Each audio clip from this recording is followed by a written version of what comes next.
Welcome to the Attractions Group podcast, alongside everyone's favorite curmudgeon, Ryan Sir. I'm Don Helbig. Ryan, how you doing? I'm doing just fine. I'm in a good mood. This has been a very, very pleasant evening. It's nice and cool out. How are you feeling, Don? I'm feeling good. Been enjoying watching playoff baseball right now, and a couple of my first round predictions have come through where I thought the Tigers would beat the Astros, and they swept them. And I thought the Royals would surprise the Orioles, and they did. They swept them. I did think that the Brewers would beat the Mets, but that's not happening. The Mets won Game 1, and as we record here, the Mets are losing in Game 2. I mean, the Brewers are losing in Game 2. So, but I'm having fun watching that. It's keeping busy there as we prepared for this is episode number 111 for us, Ryan. It is, yeah. So before we proceed, just a reminder that you can follow us on your favorite podcast apps, Apple, Google, Spotify, you know the drill. Make sure that you're watching us on YouTube by searching for the Attractions Group podcast, and follow us on X at attractions_GRP. Don, this one's all about you. Yeah. What we're doing right now is, we're in a little bit of a situation due to some issues I've had where I've been busy, going in and out of, some doctor's things and that, where I haven't been able to, spend the time, lining up guests and, making sure those are all ready to go for us. So the last, couple of episodes, it's just been different things that Ryan and I talk about. But I think this is going to be one that our listeners are going to enjoy. I think everyone's going to have a different take on it. I think, yeah. So go ahead and explain what we're doing here, Ryan. So we're going to do, not a lot of explaining, but Don is going to share with us his top 10 favorite wooden coasters, starting with number 10 and working his way up to number 1. So without further ado, what's your number 10, Don? Well, let me start by saying, my list highlights, I think it's a balance of classic and modern wooden roller coasters. I value history, tradition, nostalgia. I like, the ride dynamics. What does it do? What's the ride experience like? Is it re-rideable? That's very important to me. If something isn't re-rideable, if I get off the ride and I don't want to get right back on it, well, it's not going to rank high on my list. So with that in mind, here's my list. Again, we'll start at number 10. I have the Legend from Holiday World. And, this ride, it's known for its intense lateral forces and its unique layout. The Legend, it has a relentless pace. I love that about this ride. That makes it stand out for me. The thing around the Legend of Sleepy Hollow, I think that adds to the ride's eerie atmosphere, especially with how it navigates through the woods of Holiday World. I appreciate, the smooth, high energy of the ride, the pacing of it. It offers a thrilling, yet enjoyable experience. When I get off the ride, when it comes back in the station, I want to get right back in line and ride it again. So it's number 10 for me. I dissent. So I'm going to clarify. I love you, Holiday World. I really do. I do not love the Legend. I don't like all those laterals. I think it's uncomfortable. Now, with that being said, it also has 3 other of the greatest coasters on Earth: the Voyage, the Raven, and Thunderbird. But the Legend doesn't do it for me. If you would have ranked this higher, I would have ended this podcast right now. But but it's what's funny though is I remember there being a debate for a long time as to what was the better ride, Raven or Legend, when those 2 were new. Mm-hmm. So I feel like I'm kind of unique in this, but yeah, it's Raven wasn't far out of my top 10. So Raven was knocking at the door. Raven would probably be in a position somewhere near this for mine, but not Legend. Okay. Next one.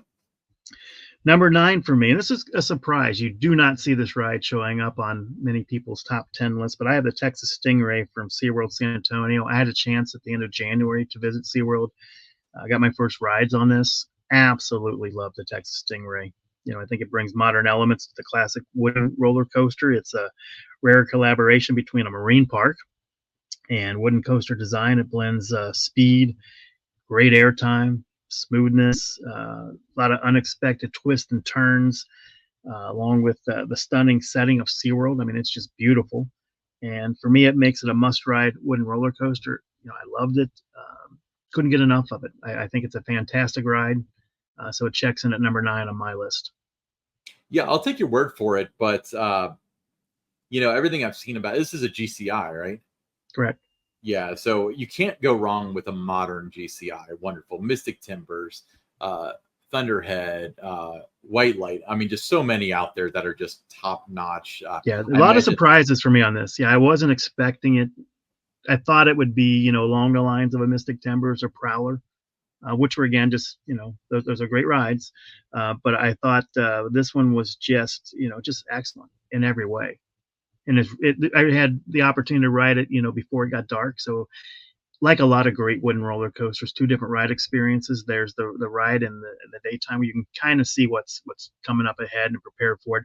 Night, not a chance. I mean, it just it just takes over.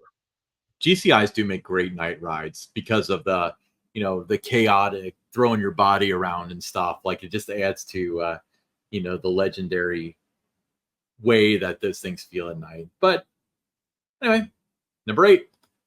Number 8, Ravine Flyer 2 at Waldameer. Got my first rides on that this summer. The summer of Dawn, going around the different parks. Loved it. I absolutely loved it. The coaster stunning setting with this dramatic drop overlooking Lake Erie and the terrain hugging layout of the ride made it a standout for me. The transitions between airtime hills and rapid turns, those are also highlights for me of this ride. For me, it ranks highly due to its unique combination of speed, airtime, and its picturesque setting. That was important. Just that setting that you have. Again, you see Lake Erie out there, so it provides both thrills and a scenic beauty that you just don't get that scenic beauty with every wooden roller coaster out there. But this one has it. Must ride. If you're a wooden roller coaster fan, you got to go check it out at Waldameer. Yeah, it goes over the road. I remember that being a huge deal when it first opened. Yeah, but it's relentless. From the time you leave the top of the lift until you get back to the station, I mean, it is nonstop action. Very cool. Next up. Number 7 is the Jackrabbit at Kennywood. An old ride. It's a classic. It's been thrilling riders for over 100 years, and with good reason. Jackrabbit's known for its legendary double dip drop. Phenomenal airtime there. I love the history of it. I like the simplicity of this coaster. That's likely why it resonates with me. As it delivers this incredible airtime and nostalgia. Its longevity and role in roller coaster history. Those are also other significant factors for me and why it makes my top 10 list at number 7. I love Jackrabbit, old school, like you said. I always enjoyed how you go down the hill, so like the physical like earth terrain hill, and the lift hill is like halfway through the ride. Yeah. I always kind of like unique. that about it. It's unique. It's special. You're riding something with a lot of history to it. So that just adds to the charm of the ride for me. Yeah. Next up for me is the Coney Island Cyclone, Luna Park, Brooklyn, New York. Legendary ride. So it's one of the oldest roller coasters, wooden roller coasters in the world. The Cyclone, it holds legendary status. Its aggressive drops and surprising airtime, makes it iconic. I just love how it feels, like a coaster from that bygone era. So if I try to ride it and imagine what coasters would have been like in the 1920s, 1930s. So that adds to it for me. So it's got those old school thrills with, historic ride experience. It still holds up today. Obviously it does because it's in my top 10, but I have it at number 6. I visited Coney Island this summer, Luna Park, and just loved it. It's one of the highlights of my summer was getting an opportunity to ride the Coney Island Cyclone this year. Legend, wait for it, Dairy. That's right. Next up. At number 5, one of my all-time favorite rides. I kept trying to rank this higher, but I couldn't. But it's a Thunderbolt at Kennywood. It's got a unique layout, weaves in and out of a ravine, coupled with its surprising intensity. It makes it a standout coaster for me. Its legacy and the way it's integrated into the terrain, that adds another layer of it for me.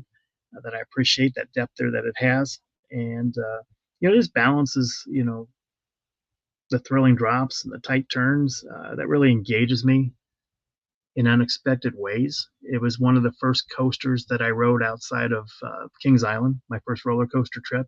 Kings Island, Americana, or Swordsville Lake, whatever you want to call it at the time. Those are the only places I'd been, until I went on my first roller coaster trip. And Kennywood was on that list. Idora Park was on that list. Chaga Lake was on that list. But fell in love with this ride. I thought it was a phenomenal night ride. Loved the trains. that old school look and everything to it. Um, can't get enough of it. I'm drawn to it, and Kennywood's 5 hours away from my house. And, when I wasn't tied up anymore working in the industry, uh, this became a destination for me. I got to get a season pass to Kennywood just for the Thunderbolt. And, it certainly was worth that investment. And, I loved every ride I've had on it the past couple of years. Yeah, it's definitely an underrated ride. Like, it is a classic, but it's also a really good. Oh, it's like Jackrabbit. I think Jackrabbit's actually more underrated because Yeah. when you think, name a classic Kennywood wooden roller coaster, Thunderbolt. Okay, easy. But Jackrabbit's 100 years old, and it's also a kids ride that's like super thrilling. So, these two rides, Jackrabbit and Kennywood, most people's list, it's going to, be somewhere in their top 20, but it's outside of the top 10. But for me, I can't leave them out of my top 10. I mean, they're that special to me. Yeah, I can see why.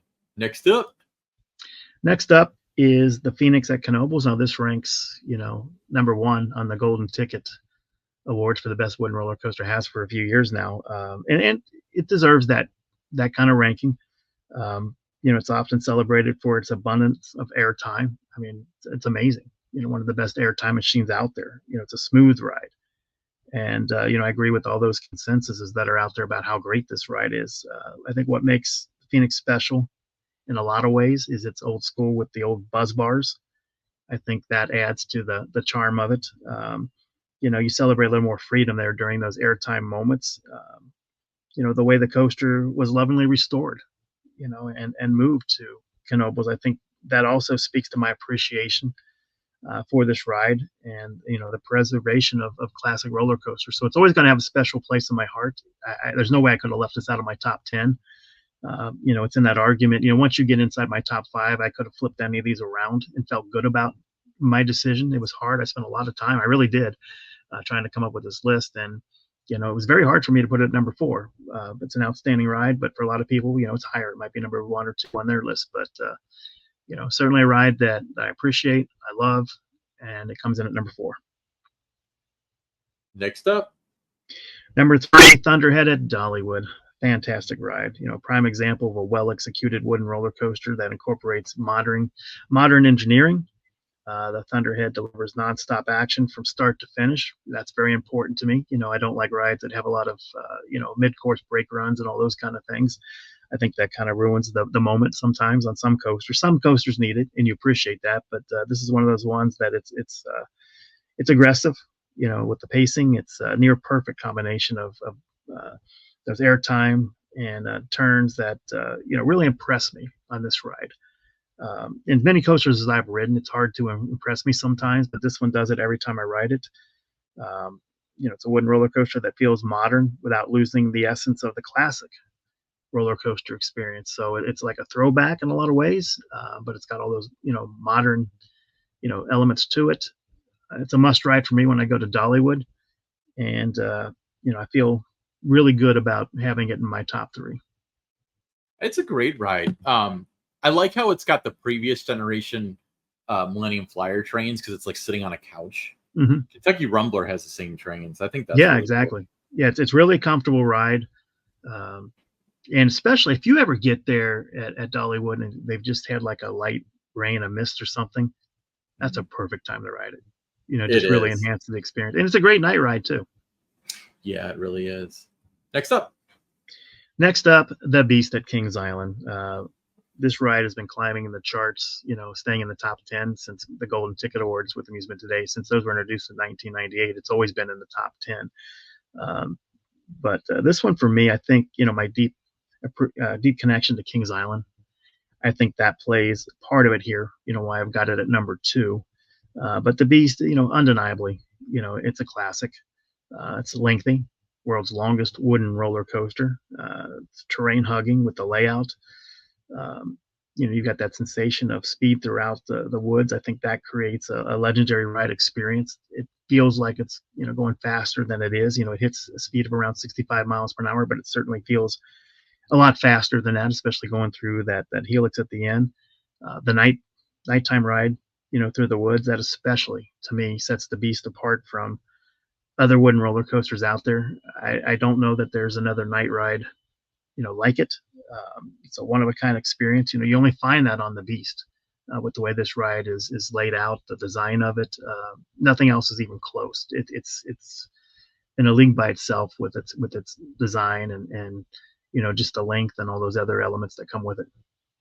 Yeah, and before we get to Don's number one wooden coaster, which may shock you, in the comments, let us know what are your top 10 favorite wooden coasters. Tell Don how right or how wrong he is, and share with us what your thoughts are. Well, a lot of people are going to feel I'm wrong. Like I said, I look at things a little bit differently. There's a lot that plays into it. There's that, where it's place in history has a lot. If you're riding something special, I mean, I'm all for new toys, but the way I look at it is, the new toys, the new rides that come out, sometimes, those are silver and the old ones are always gold, so you like the new ones at first just because, the shiny new objects and everyone's talking about them. But at the end of the day, you kind of migrate back to the old classics and things. So, but yeah, I want to hear your list. I want you to give, go to the comments, write out your top 10, what would be on your top 10 list. See how it compares to mine. We might be on the same page with some things. We're definitely not going to be on the page with others, because after we get done with this, we're going to talk about some of the ones that did not make my list that might be on yours. Okay. So let's get the number one. Without further ado, number one is the Voyage at Holiday World. It's at the top of my list, and for good reason. It's length, speed, airtime, relentlessness, the pacing. It makes it one of the most intense wooden roller coasters in the world. I like that about this ride. It's a comfortable, intense. They've done a lot of work on it the past couple years at Holiday World. I know they feel really proud about the way this ride, was running, especially this year. I'm right there with them. I think it was, just fantastic. A ride I couldn't get enough of during my 9 visits so far this year to Holiday World. I appreciate the sheer scale of the ride. How it mixes, traditional wooden roller coaster elements with modern thrills. Love the triple down. It's in the dark there. It's got those breathtaking airtime moments. Just, an outstanding night ride when the park's open late enough at night and you get that rare opportunity to ride this coaster at night. I mean, it's right there with the Beast for the nighttime ride experience.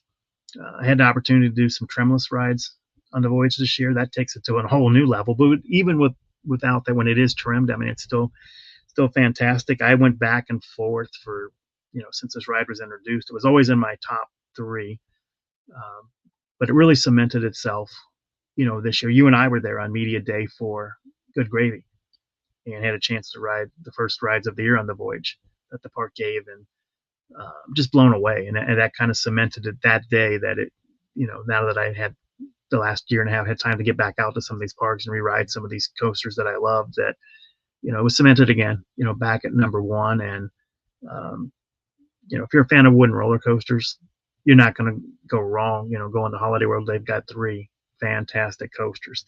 And the one that was not on this list, it was knocking at the door, and that's the Raven. Yeah, absolutely. Now, what do you feel about the Voyage? Where would it rank for you, Ryan? As far as wooden coasters are concerned, yes, without a doubt, top 3. I mean, without a doubt. There's a case to be made about some of the short and sweetness of a lot of the GCIs, your Mystic Timbers, Thunderhead, stuff like that. But if you want everything maxed out, especially how it's running now, I would say the Voyage is definitely a candidate for 1. I think you might be spot on with that. Yeah. Now there's a lot of rides that, they were in the discussion that I had with myself about what should be in there. It was hard to take some of these out of the top 10. Mystic Timbers at Kings Island. Excellent wooden roller coaster, relentless from start to finish. It's great ride. Love it. But I just couldn't put it in the top 10. I think, I mentioned the Raven at Holiday World, another, one that warrants consideration with these other ones I had on there. El Toro, I'm sure that's on a lot of people's list. Most people's list is going to have that in their top 5 or 6. But to me, it wasn't, it didn't meet the criteria that I look for, in a wooden roller coaster to put it in that list. There's Prowler at Worlds of Fun.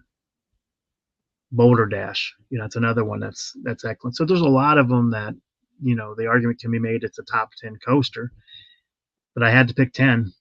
And the way I looked at this was if I was told you get a chance to ride 10 roller coasters one more time, what are you picking?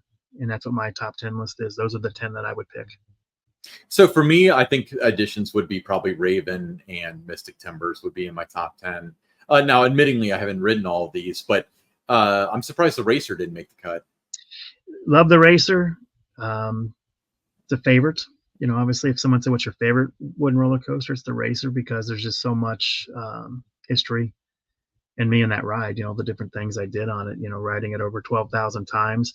But when you make a list like this, you have to put what's the best, in your opinion of what's the best, between the thrill and all those other elements that are involved. The Racer, for me, it's a top 20, but it's not in my top. I could not take out one of the 10 that I put in there to put the Racer on that list. Again, favorite ride, rode it a lot. The Racer and I have had a lot of great times together, but it just did not make the list. I just could not put it in the top 10 just because I felt these other rides, especially if I was told I could ride them one more time, it doesn't knock any of these out of the box. And I do want to circle back to the Texas Stingray. I think that's a ride that I highly encourage anybody that loves roller coasters, especially wooden roller coasters, that has not been to SeaWorld San Antonio and ridden the Texas Stingray, to do it. I think you'll feel like I do about it, that it really, surprises you how good it is. So for me, it's amazing how good that ride is and how few, people talk about it. It does make, a lot of times that top 20, top 25 list, but it was definitely in my top 10. I mean, I was just blown away by it when I rode it back in January. Yeah, absolutely. So enough about wooden roller coasters. It's somebody's birthday today. No, it's not ours. Yes. No, not our birthday. Mine's coming up though. It is. So, yeah. So just send Ryan a private message, and he can give you some birthday ideas, some things that might be good for me if you're thinking about getting me a gift. But just kidding about that. Don't need any gifts. Just support of the show. But it's good grief. Charlie Brown, he's 74 today as we record this episode number 111 of the Attractions Group podcast. The much beloved comic strip debuted on this day, October 2nd in 1950. As we record this podcast, it appeared in 7 newspapers nationwide. So happy birthday, Charlie Brown. At least he doesn't have to worry about being 74. He's bald all along. Yeah, we model our hairstyle together. I mean, it was one of my idols growing up, so I figured why not take on that look as I became an adult. I idolized Snoopy and became a fighter pilot. I love the Peanuts characters. I really do. I think they're fun. They're relatable. I think, if you look at the different, you can find one of the characters and find yourself in them. So, I've always had an appreciation for the Peanuts gang. Yep. We've discussed our top 3. I stand by. I think mine are Snoopy, Schroeder, and Franklin. Those are my top 3. Franklin's an underrated character. Like him, I like Linus, Schroeder, and Charlie Brown, Snoopy. I mean, Snoopy's on there. You got to have Snoopy in your top 3. Anybody's top 3 has to have Snoopy. Who doesn't love Snoopy, right? It's funny because they really have 2 main characters, Charlie Brown and Snoopy. Like either of which could be the face of it. I think from the company, not Six Flags, but like Peanuts International, probably sees Snoopy as the main character. But I would argue that Charlie Brown is equally as recognizable. Oh yeah, very recognizable. Then I think after Charlie Brown, I think you're either, if you're taking out Charlie Brown and Snoopy, you're probably then looking at either probably Linus or Lucy would come to mind next. I would say Lucy if I had to rank them. Because little too bossy for me. Little too bossy. No. I'm not saying I don't like her. I think she's mean. But I'm saying, like, as far as recognize, like, the face of the company, the face that runs the place, I think it would be Snoopy, Charlie Brown, Lucy, and then I like Pigpen too. Think about your childhood. Every neighborhood had a Pigpen, right? Right. Well, Pigpen's a peripheral character, though. Like, you have to know the Peanut. It's kind of like Franklin. Well, actually, Franklin, I feel like really floated to the top a lot in the last like 10 years, especially with Kings Island and with the Apple TV stuff, because with the Snoopy or Charlie Brown or Peanuts or however they're marketing it series on there, they have like a Franklin origin story, but they also have a Snoopy origin story too, which is awesome because that's how you get to meet like Belle and Spike and like all of his brothers and sisters and so on. Happy birthday, Snoopy. All right, stick around. We got the pick six coming up next.